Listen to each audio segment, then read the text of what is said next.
ஹalleluya good morning.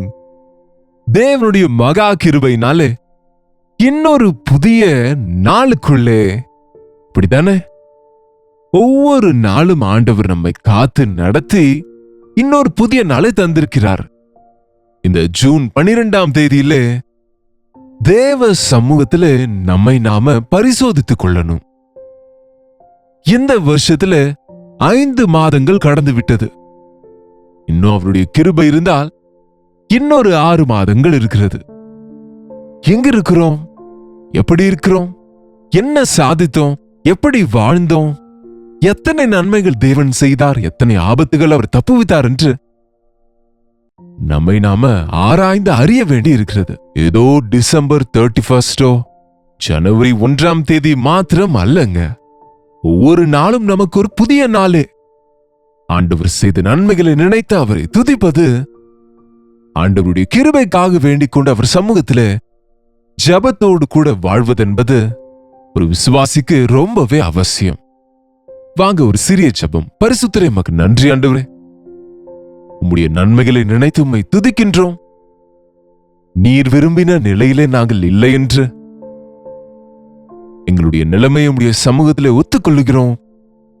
உம்முடைய கிருபை இருந்தால் இந்த புதிய நாளிலும் இந்த வருஷத்தின் கடைசியிலும் உம்மை மகிமைப்படுத்தும்படியாக எங்களுக்காக நீர் கொண்டிருக்கிற திட்டங்கள் எல்லாமே நிறைவேறும்படியாக எங்களை பயன்படுத்திக் கொள்ளும்படி இயேசுவின் நாமத்தில் ஜெபிக்கிறோம் பிதாவே, ஆமென்.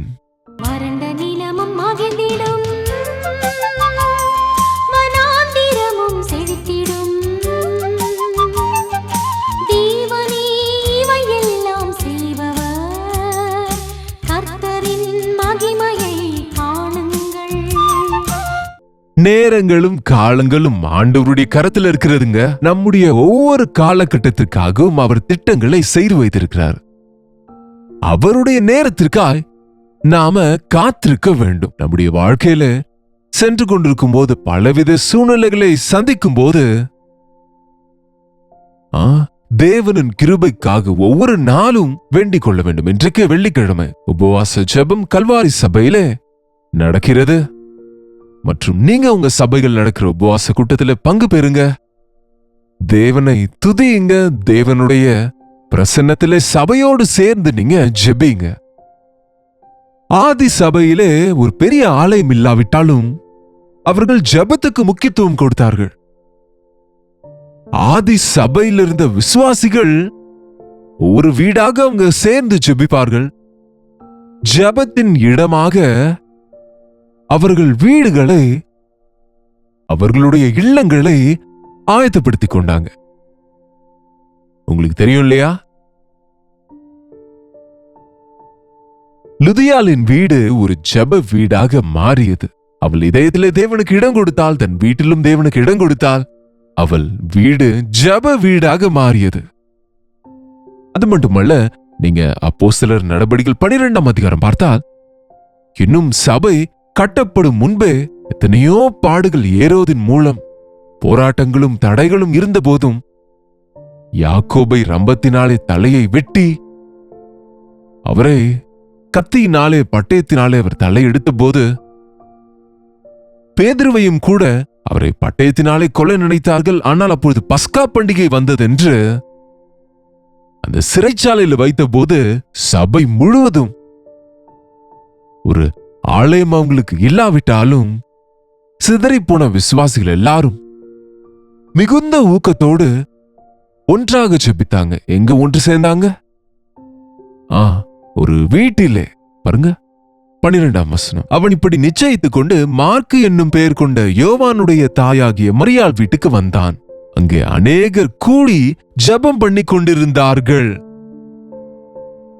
உங்க வீட்டுல எப்பயாவது நீங்க ஒரு ஜெப கூட்டம் வைத்தீங்களா?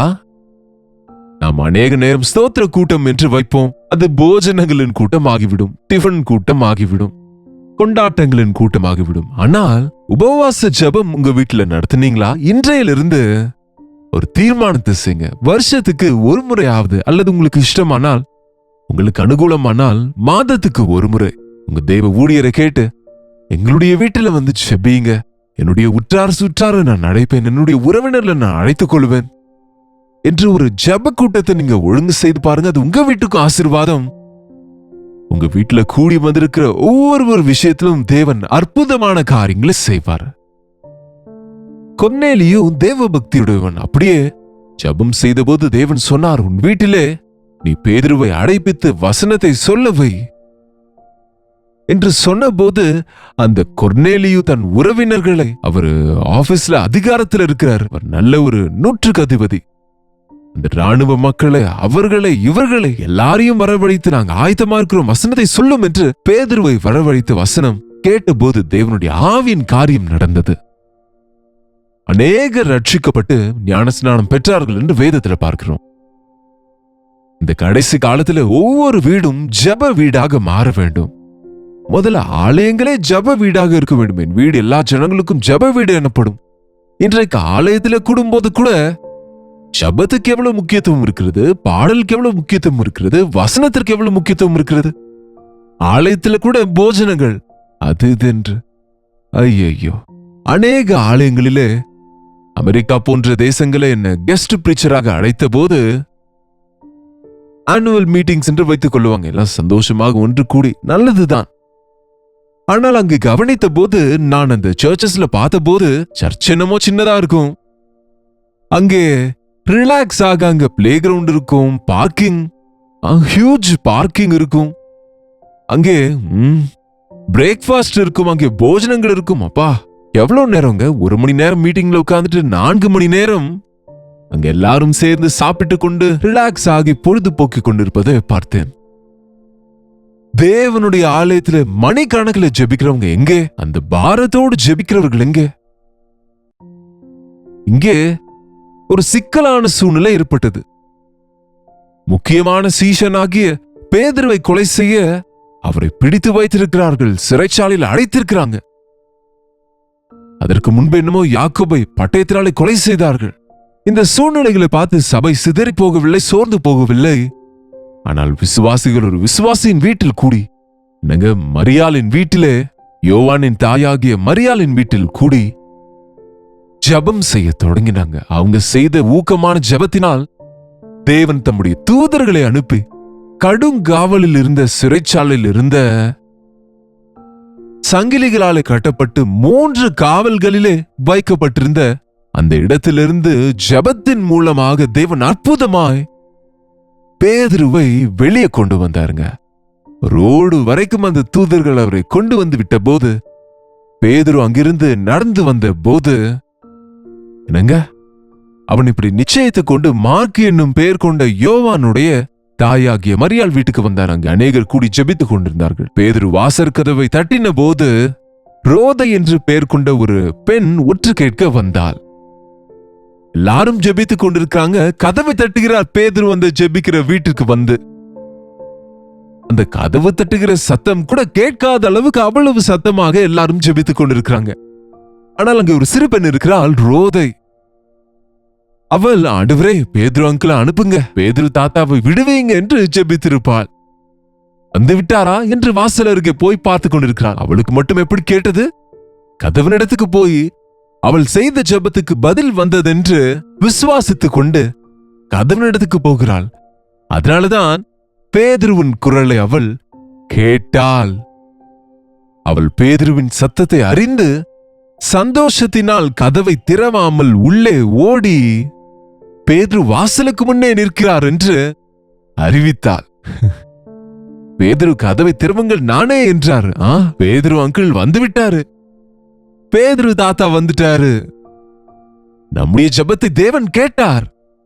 விடுவையும் ஆண்டவரே, இப்பொழுதே விடுவையும் ஆண்டவரே என்று பாரத்தோடு ஜெபம் செய்தீங்க இல்லையா?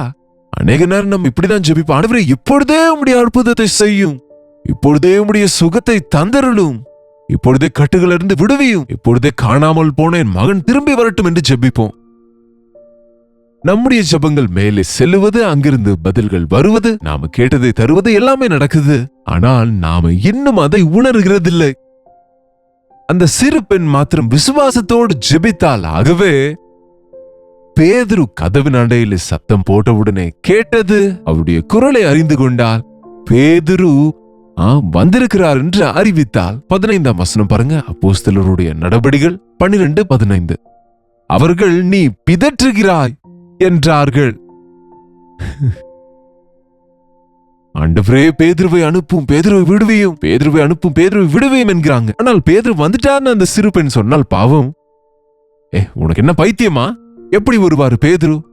அவ்வளவு பயங்கரமான கடுங்காவலிலே இருக்கிறாரு, அவ்வளவு ராணுவ மக்கள் பாதுகாக்கிறாங்க, அது அசாத்தியம் என்பது போல அங்க ஜெபிக்கிறவங்களுக்கு விசுவாசம் இல்ல, ஏதோ ஒரு பேச்சு வழக்குல அங்க அப்படி ஜெபிக்கிறாங்க.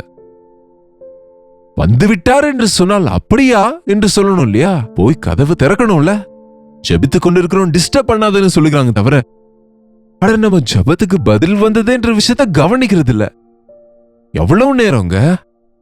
திரும்பவும் வந்தால் அந்த சிறுமி, நீ பிதற்றுகிறாய் என்று அவளை சொன்னபோது அவளோ அவர்தான் என்று உறுதியாய் சாதித்தால் அப்பொழுது அவர்கள் அவருடைய தூதனாயிருக்கலாம் என்றார்கள்.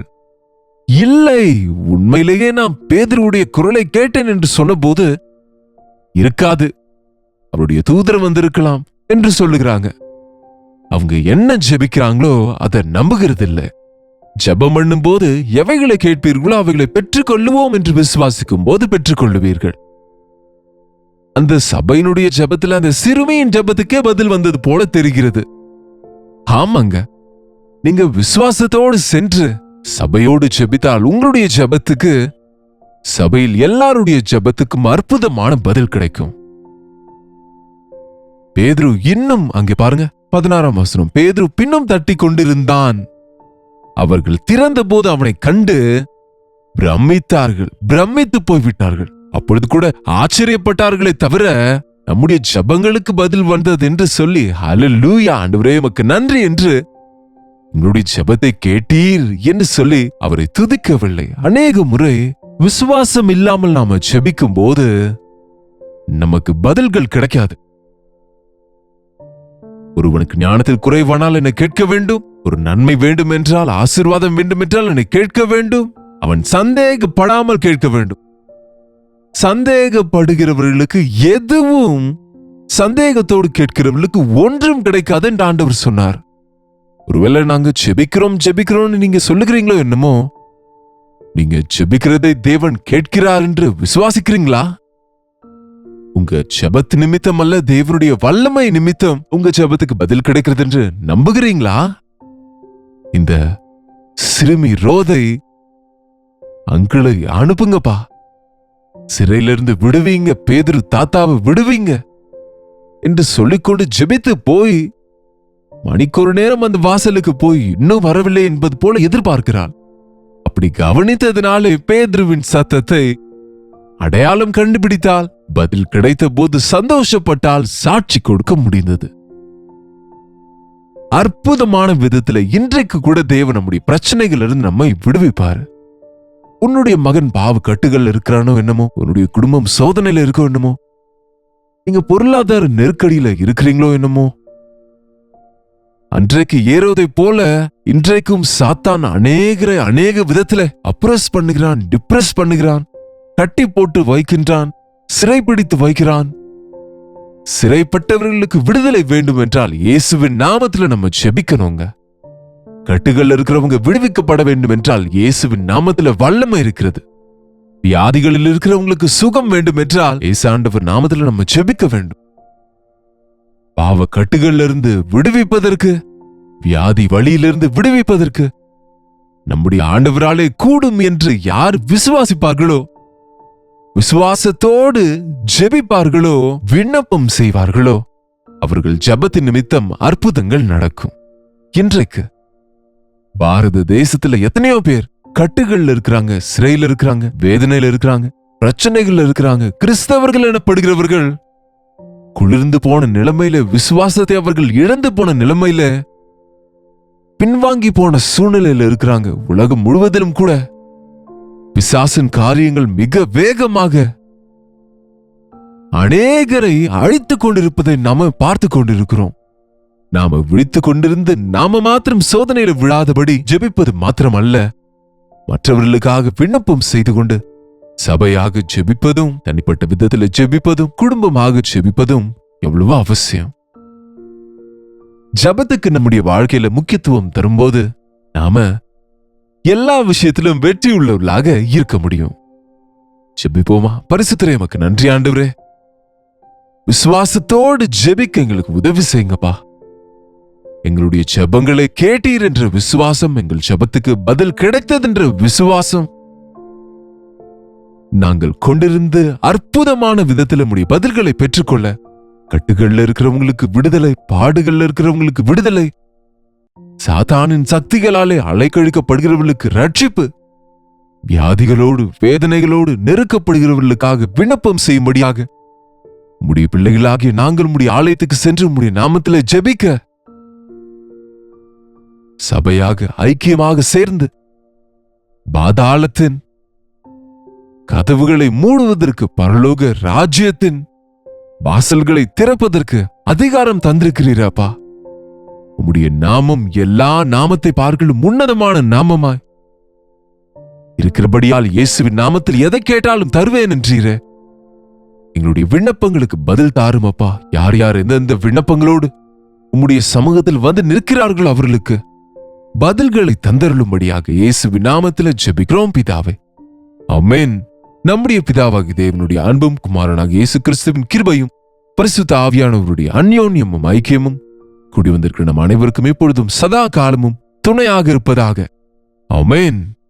தேவனுக்கு ஸ்தோத்திரம். உங்களுடைய ஜெப விண்ணப்பங்களை, பாரங்களை நீங்க எங்களுக்கு தெரியப்படுத்துவதற்கு 8939801234 ஒரு டெக்ஸ்ட் அல்லது வாய்ஸ் மெசேஜ் மூலம் வாட்ஸ்அப் அனுப்புங்க. உங்களுக்காக ஜெபிக்கிறோம்.